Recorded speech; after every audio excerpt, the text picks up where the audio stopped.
میرا نام محمد عثمان غنی میرا نام ہے جی۔ محمد عثمان غنی جی، کہاں سے کال کیا؟ میں نے پاکستان سے، جہانیہ شہر ہے ملتان کے قریب۔ جی جی، ماشاء اللہ، حکم کریں، کیا کر سکتے ہیں آپ کے لیے؟ اچھا، اس طرح سے تھا کہ جو آپ کی لیکچر میں اکثر سنتا رہتا ہوں، ہوں تو یہ ایک میرا کوشچن یہ تھا کہ آپ اکثر صحیح بخاری کا حوالہ دیتے ہیں، جی سر۔ اکثر جو بحث کے اندر، تو اس ہوں، کا مطلب ہے کہ آپ صحیح بخاری کو مطلب ٹھیک مانتے ہیں کہ بھئی یہ ایک نہیں بھائی، نہیں مانتے، ویلڈ اس میں بک سے ہے۔ جو صحیح باتیں ہیں صحیح مانتے ہیں نا، پورے پورے جیسے آپ کہتے ہیں نا کہ پورا بخاری صحیح ہے، ہم پورے بخاری کو صحیح نہیں مانتے، اس میں سے جو نہیں صحیح آپ کا باتیں ہیں ہم اس کو جو مانتے ہیں، اس جو میں کچھ صحیح باتیں ہیں، کچھ غلط جو باتیں یعنی ہیں۔ اچھا نہیں اس میں کیا آپ نے معیار رکھا ہوا ہے کہ یعنی کہ جو بخاری، امام بخاری اس کا نے جو کسی حدیث معیار کو یہ اگر ہے، صحیح کہا ہے، معیار یہ ہے جو مذہب اہل بیت علیہ السلام کے موافق ہے، وہ باتیں جس کی اہل بیت علیہ السلام نے تائید کیا ہے، اگر وہ باتیں مخالفین کے روات نے نقل کی ہے تو وہ صحیح ہیں، ٹھیک ہے نا؟ ہاں، اس کا معیار یہ ہے۔ نہیں نہیں، یعنی کہ پوری جو صحیح بخاری ہے اس کو آپ صحیح نہیں مانتے، جی جی، آپ کو یہ لگتا ہے کہ امام بخاری نے کچھ چیزیں صحیح لکھی ہوں گی، کچھ چیزیں جھوٹ ڈال دی ہوں گی، یعنی کہ پھر تو یہ بات ہوئی نا۔ یا اس نے خود جھوٹ ڈالی ہیں، یا اس کے مشائخ نے جھوٹ ڈالی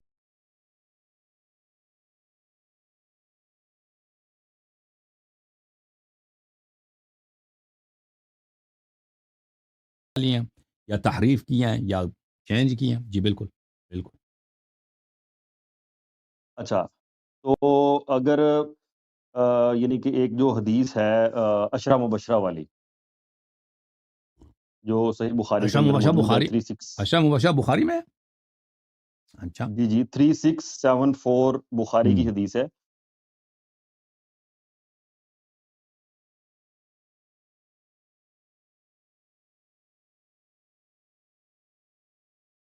ہوں کہ نبی پاک صلی اللہ علیہ وسلم ایک باغ میں بیٹھے ہوئے تھے، اور ایک اور صحابی تھے، وہ دروازے پہ دستک ہوتی ہے تو جو صحابی ہیں وہ بلواتے ہیں، یعنی دروازہ کھولتے ہیں، تو نبی پاک صلی اللہ علیہ وسلم کہتے ہیں کہ جو اس دروازے میں سے آنے والا ہے اس کو جنت کی بشارت دے، تو ہوں۔ حضرت ابوبکر صدیق رضی اللہ عنہ آتے ہیں، اس کے بعد پھر حضرت عمر آتے ہیں تو ان کو بھی بشارت دی جاتی ہے۔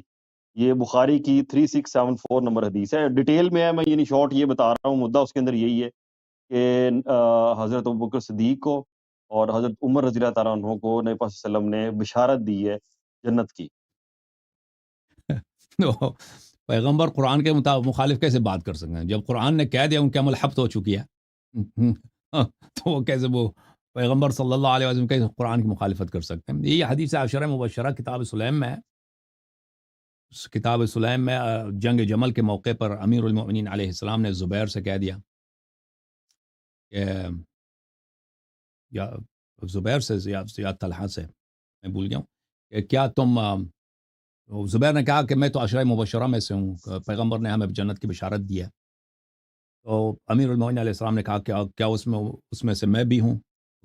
اس نے کہا جی آپ بھی اس عشرہ میں ہیں۔ تو امیر المؤمنین علیہ السلام نے کہا میں شہادت دیتا ہوں کہ تو اہل نار میں سے ہے، تو اہل نار میں سے، اہل جہنم میں سے۔ تو ہمارے نزدیک اس کی کوئی ویلیو نہیں ہے۔ عشرہ مبشرہ، عشرہ مبشرہ کون ہے؟ غاصبین حق اہل بیت علیہ السلام، غاصبین خلافت ہیں، وہ لوگ جنہوں نے دین میں بدعتیں داخل کی ہیں۔ پیغمبر پہ حدیث، جھوٹی حدیث باندھنا آسان ہے بھائی، یہ جھوٹی بات بنانا اس کو کیا مشکل ہے؟ ابھی آپ بیٹھے نا، پیغمبر نے یہ کہا، پیغمبر نے یہ کہا، اسی لیے تو بخاری کے آغاز میں آپ دیکھیں کہ کتنے احادیث ہیں، پیغمبر صلی اللہ علیہ وسلم نے صحابہ سے خطاب کرتے ہوئے کہا لا تکذبوا علیہ، مجھ پہ جھوٹی بات نہ باندھو۔ کس صحابہ سے خطاب ہے؟ فمن یکذب نہیں، علیہ نبی پاک صلی اللہ علیہ وسلم نے فمن صلی اللہ یکذب علیہ وسلم نے علیہ جب متعمدا فلیتبوأ مقعدہ من النار، جو مجھ پہ جھوٹی بات نسبت دیتا ہے وہ اس کا جگہ ٹھکانہ جہنم میں ہے۔ بالکل تو بے شک اس کے وہ ہم مانتے ہیں اس کو۔ اس کا کوئی خرچہ نہیں ہے بھائی، آپ جھوٹی حدیث بنائیں نا، جیسے آپ شعر لکھتے ہیں نا، شعر لکھنا زیادہ مشکل ہے، جھوٹی حدیث پیغمبر نے کیا پیغمبر نے ایک تاریخ اسلام سے بری پڑی ہے۔ تو آپ جب نہیں، کہتے ہیں نبی پاک صلی اللہ علیہ وسلم نے عمر مولا جنتی علی ہیں، کو، اور بھائی ابو بکر عمر جنتی ہیں، تو آپ کیا کرتے ہیں جب ابو بکر عمر نے مثلا مختلف چیزیں، ان کے جو اعمال ہیں، جو قرآن میں ان کے متعلق آیات نازل ہوئی ہیں ان کے مذمت میں، اس کا کیا کریں گے؟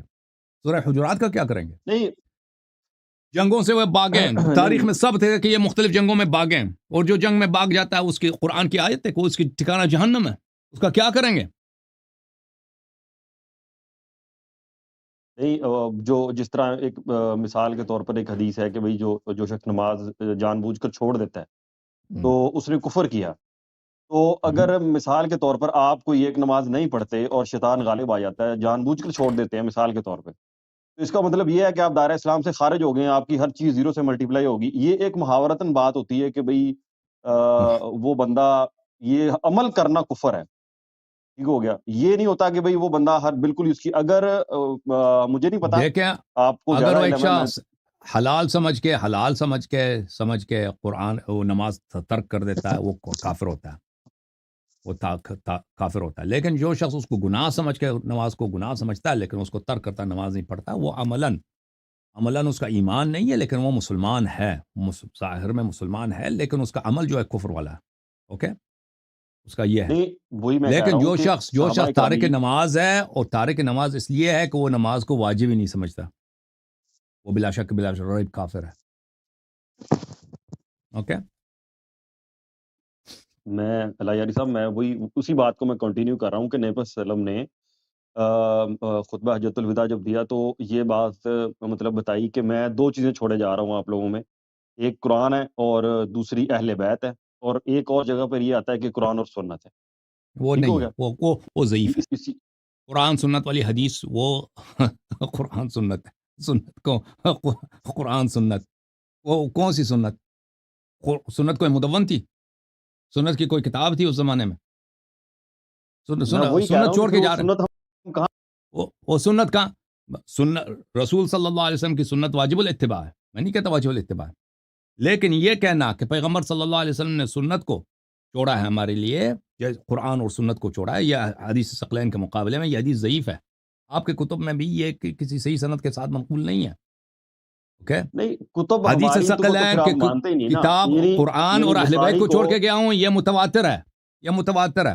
قرآن اور سنت نہیں والی وہ ٹھیک حدیث ہے جو ہے وہ بھی مانتے وہ بھی مانتے ہیں، تو وہ بھی ہم مان لو مانتے پھر، ہیں بالکل. تو پھر مانو نا. نہیں نہیں میں یہ کہہ تو رہا پھر ہوں جنہوں نے اہل ہم بیت علیہ اس السلام کو کی اتباع نہیں کی ہے، جنہوں نے اہل بیت علیہ السلام کی، آپ لوگ ابھی اہل بیت علیہ السلام کی اتباع نہیں کر رہے.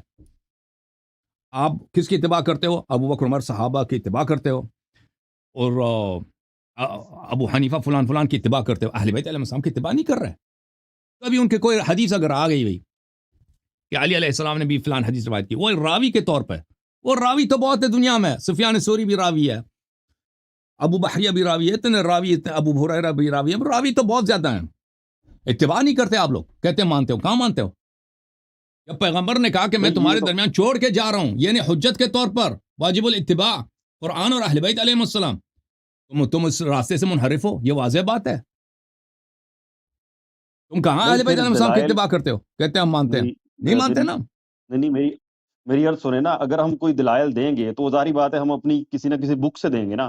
تو وہ تو آپ نے ایک آسان سا حل ڈھونڈا ہوا ہے کہ ہم نے کتاب کو ماننا ہی نہیں ہے. ہم بخاری سے کچھ بھی پیش کریں گے، اگر وہ حضرت ابوبکر یا عمر کی وہ آپ کی بھی فضیلت علماء ہے بیان نا، کر آپ رہی کے ہے بھی وہ ٹھیک. علماء جو ہے نا آپ کی سارے احادیث کو نہیں مانتے. یہ کون سا ہم نے گناہ کیا؟ آپ کے علماء آپ کے سارے نہیں احادیث کو نہیں مانتے ہیں؟ اور بھائی تو وہ آپ غلط کے کرتے اپنے ہیں نا اگر علماء نہیں آپ کے مانتے. سارے احادیث کو مانتے ہیں، جو آپ کہتے ہیں کہ او آپ نے ایک بڑا گناہ کیا ہے، وہ آپ کے علماء بھی یہی ہے. سر وہ غلط کرتے ہیں، اس کا مطلب آپ بھی غلط ہی کریں گے پھر. آپ کے نہیں، غلط نہیں کر رہے بلکہ وہ صحیح کر رہے ہیں. دنیا میں ہر حدیث صحیح نہیں ہوتی، یہ سب لوگوں کو پتہ نہیں ہے. آپ نے یہ حجت بنائی ہے کہ بھائی فلاں کا عالم اگر حدیث کو صحیح نہیں مانتا تو ٹھیک ہے میں بھی نہیں مانوں گا. یہ تو ایک حجت نہیں ہوتی نا. یہ تو اگر اور وہ بھائی غلط کر رہا ہے تو پھر آپ بھی غلط کر رہے ہیں.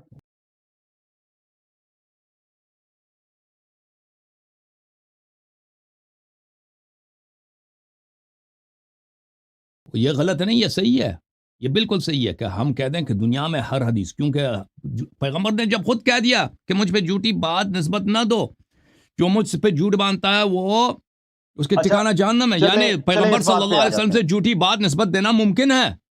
ٹھیک ہے تو یہ ٹھیک تو اس ہو کا گیا کوئی ٹھیک ہو گیا میں مان گیا. ایک منٹ بھائی، دنیا میں اس کا کوئی قائل نہیں نہیں نہیں ہے میں کہ مان گیا ہوں، میں مان ہر گیا ہوں حدیث آپ کو کی ماننا بات. چاہیے.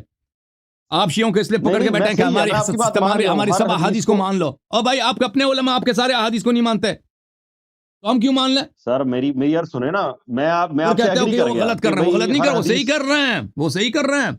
ہر حدیث کو نہیں ماننا ہوتا، وہ جو صحیح حدیث ہوتا ہے اس کو مان. صحیح ہونے کا معیار کیا ہے؟ جب تم خود کہتے ہو کہ پیغمبر نے فرمایا صلی اللہ علیہ وآلہ وسلم میں تمہارے درمیان چھوڑ کے جاؤں قرآن اور اہل بیت علیہ السلام کو، ان کی اگر اتباع کرو گے کبھی گمراہ نہ ہو جاؤ گے، تو ہم نے کہہ دیا جو حدیث جس کی تائید اہل بیت علیہ السلام کرے ہم اس کو مانیں گے، آپ کی کتاب میں ہو، چاہے ابو ہریرہ راوی ہے، عمر بن خطاب راوی ہے، کوئی معاویہ راوی ہے، اگر اس کی تائید اہل بیت علیہ السلام ہم اس کو مانیں گے، اگر اہل بیت علیہ السلام نے تائید نہیں کی ہم کیوں مانیں؟ کہ پیغمبر نے کہہ دیا ہے کہ میرے بعد قرآن اور اہل بیت علیہ السلام کی اتباع کرو۔ میں وہی کہہ رہا ہوں کہ اگر ہم اس بات کے اوپر کہ بھائی ہر حدیث نہیں ماننی چاہیے، ٹھیک ہو گیا، ہم ایگری کر گئے، اس کا مطلب یہ ہے کہ آپ صحیح بخاری کی کسی ایک حدیث کو تو مانتے ہوں گے نا، کسی بھی کوئی بھی ایسی عرض کیا حدیث اس ہوگی کے جس کو آپ کہتے بخاری ہو کہ بھائی مسلم مسند احمد ان کے وہ سب وہ احادیث جن کی تصدیق اہل بیت علیہ السلام کے کلام میں ملتی ہے ہم اس کو مانتے ہیں بھائی، بار بار کہہ دیا، کیوں بار پوچھ رہے ہو؟ اچھا اگر اس کی تصدیق ادھر سے نہیں ملتی تو اس کا مطلب یہ ہے کہ امام پھر بخاری نے ڈنڈی ماری ہے یا امام مسلم نے ڈنڈی پھر ماری اس ہے، کا انہوں نے کوئی جان اعتبار بوجھ کے نہیں ہے، جھوٹ شامل کی، بالکل بالکل بالکل بالکل، پھر اس کا تو کوئی اعتبار نہیں ہے۔ پھر تو ہمیں سر پھر تو ہمیں کوئی ایک حدیث بھی نہیں مان، کیونکہ اگر انہوں نے جھوٹ باندھا ہے نبی پاک صلی اللہ علیہ وسلم پر تو پھر تو آپ ادھر پوری دیکھ لیں، بخاری ختم ہوگی۔ یہاں پہ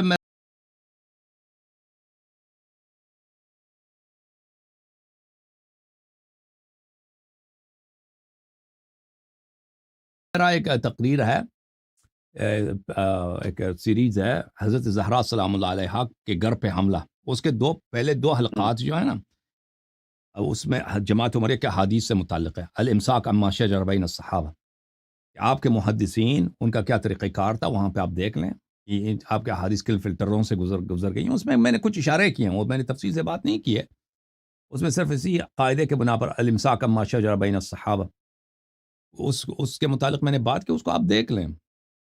اوکے بھائی، کوئی مزید سوال ہے آپ کے پاس؟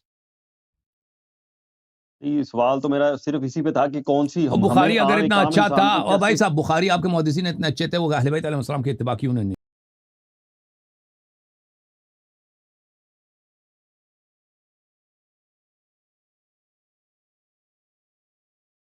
نہیں کیا انہوں نے، جب نبی نے کہہ دیا ہے، تم خود کہتے ہو کہ انہوں نے فرمایا ہے کہ میں تمہارے درمیان قرآن اور اہل بیت علیہ السلام کو چھوڑ کے جا رہا ہوں، ان کی اتباع کرو گے کبھی گمراہ نہ ہو جاؤ گے۔ آپ کے سب محدثین نے اس حدیث پہ اپنے قدم رکھا ہے، حدیث کو سر پہ نہیں رکھا، اس پہ قدم رکھا، اس کو اپنے پیروں کے نیچے دبا دیا۔ اگر یہ لوگ اچھے تھے، اتنے مومن تھے، تو کیوں ایسا کیا؟ اہل بیت سے بہتر دنیا میں کوئی ہے؟ ہم تو نہیں تو کہتے انہوں کہ نے کسی نصرانی کا اتباع تیرے نبی کا اہل بیت ہے، تیرے نبی کا نور دیدہ ہے، تیرے نبی کے وارثین ہیں، اس کی اتباع انہوں نے کیوں نہیں کیا؟ اگر اتنا اچھے بخاری ان کی مسلم تو بخاری فضائل مسلم لکھے احمد ہیں، ابن حنبل، اتباع کی ان بات کے کر رہا تو ہوں، فضائل بھی تو لکھے ہیں۔ فضائل لکھے، فضائل نہیں میں پیغمبر نے یہی کہا ہے کہ ان کی تعریف کرو، پیغمبر نے فرمایا ان کی اتباع کرو، بات یہ ان کو اپنے امام کے طور پر ایمان عمل میں ان کو اپنا امام کیوں نہیں مانا جب پیغمبر نے ان کو امام بنایا؟ آپ کو کیسے پتا ہے کہ امام بخاری نے اہل بیت کو امام نہیں مانا ہوگا؟ آپ کے پاس کیا دلیل ہے اس چیز؟ اوکے بھائی صاحب، تھینک یو سر۔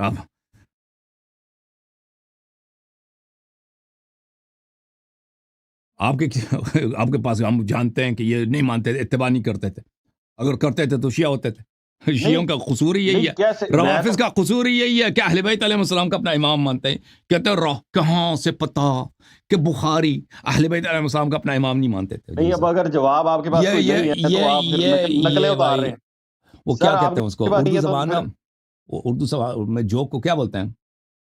جو فنی بات ہوتی ہے، نہیں، مزاحیہ ہوتا ہے، وہ جو کہنا یہ اگر کسی مزاحیہ بات باتیں کا کسی اب بعد میں جا کے اس پہ ہنسنا اپنی کسی بات بات کا پہ۔ جواب آپ کے پاس نہیں ہے تو آپ اس کو پھر مزاحیہ بات بنا کے وہ چھوڑ رہے ہیں۔ آپ نے تو ایک بھائی سمپل سا نسخہ رکھا ہوا ہے کہ بھئی دیکھیں آپ لوگوں کی کتابیں ساری ماشاء غلط ہیں، اللہ بھائی، ہماری ساری ٹھیک ہے۔ کیا کام کیا آپ کا عثمان صاحب، کام کیا کرتے ہیں؟ میں پروفیشنل بینکر ہوں۔ Professional banker. بھائی ان کا سوال یہ ہے کہ اے شیعہ، مجھے کہہ رہا ہے کہ تجھے کہاں سے معلوم کہ بخاری اہل بیت علیہ السلام کی اتباع نہیں کرتے تھے، اور کہتا ہے تجھے اس سوال کا جواب نہیں آتا اس لیے تم ہماری مذاق اڑاتے ہو۔ ٹھیک ہے بھائی، تھینک یو سر۔ اب جا کے بینک میں نا ادھر جا کے انشاءاللہ کل میرے باتوں پہ سوچنا کہ کیا بخاری اہل بیت علیہ السلام کا پیروکار تھا یا اہل بیت علیہ السلام کو نہیں مانتا تھا، اس پہ سوچ لینا، اپنے علماء سے مشورہ کر لینا کہ بخاری آپ کے علماء احمد ابن حنبل، مسلم، ترمذی، ان محدثین جن کے آپ اتنے، ان میں سے کوئی ایسا تھا جو اہل بیت علیہ الصلوۃ والسلام کو اپنا امام مانتا، ان کا تابع ہو؟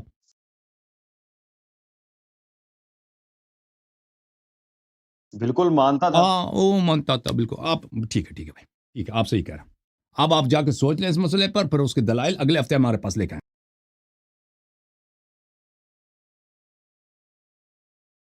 کہ یہ لوگ سر مانتے میں نے تھے. سوچا ہے، میں آپ نے سوچا، ہم نے بھی سوچا. جی سر. اب جو ہے نا